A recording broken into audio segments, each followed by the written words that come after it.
Galingan mo ah. Ang pag-ibig ay parang dagat. Marami kang maaakit sa sobrang nitong lawak.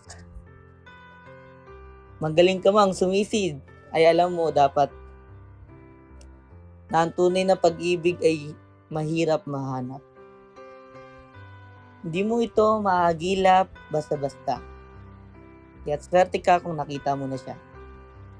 Kalain mo nga naman, ang dalawang taong nagsimula lang sa pagiging magkaibigan ay umarap na simbahan para sabihin sa buong mundo na ang dati kong pangarap mong tao ay maaaring maging totoo. Hindi na ito panaginip lang na mawawala. Pagmulat ng mata tuwing umaga, ito ay panibagong simula na magigising ka na sa kama na siya ang kasama. Ito ang pagsinta na kung saan ang iyong mga paa, magkaibang lugar man tapakan yung dalawa, ay kabisado na inyong tatalampakan ang daan ng pabalik sa isa't isa. Ito ang pagmamahal na mabulag man ang kanang mata, dala ng iyong pagtanda, ay sigurado ang iyong puso na sa kanya lamang titingin ang kaliwa. Ito ang pag-ibig hanggang sa kamatayan.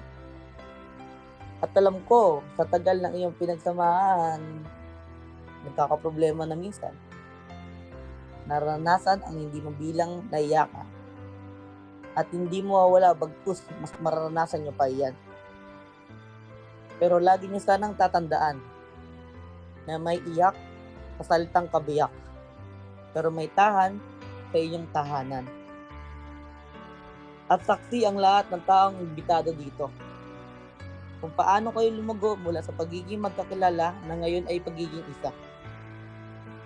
Hindi na makakaila kung paano nyo ipagsigawan sa buong kalawakan ang iyong pagmamahalan. Mula Ilaga, Timog, Kanluran at Silangan. Marami mang naging balakid sa daan na nagtangkang madlang, pero niyakap nyo ang isa't isa, ang tanging pag-ibigan nyo, ang tanging pananggalang, at ngayon mag-asawa na kayo. Kitang-kita ang ningning sa mata. Simula nung sinusuot nyo pa lang ang kanina ang mga dala, singsing. Pero alam ko at alam nila, ang inyong pagmamahalan ay higit pa sa akala nila. Sapagkat wala ito sa kasuotan, kung gaano kaganda o sa kolorete ng mukha, kundi sa kung paano nyo ituring ang isa't isa bilang sariling kayamanan. Napakaraming sila nakabaligtaran ng alis, pero nandiyan siya para manatili at siya ang iyong napili. Apunta man ang siya sa dulo ng walang katapusang distansya, kulang ang lawak ng kalawakan para kayo ay pag-iwalayin. Ang dalawang taong pinagdugtong-dugtong ang pagsinta. At ngayon nga na mag-asawa na kayo, ate, kuya, hindi nyo na maranasan ang pag-iisa. Kaya araw-araw nyo yakapin ng maigpit. Hayaan nyong sumayaw ang iyong mga kwento sa ritmo ng mga pusong kinakabisado ang pintig. Dala ang pag-ibig ang siksik, liglig, at tumaapaw na kilig.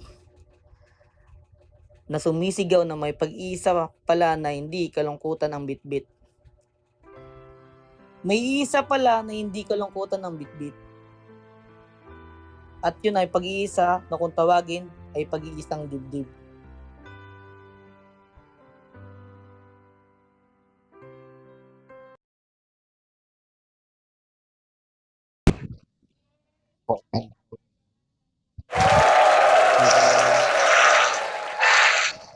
Wala, bitin. Ay,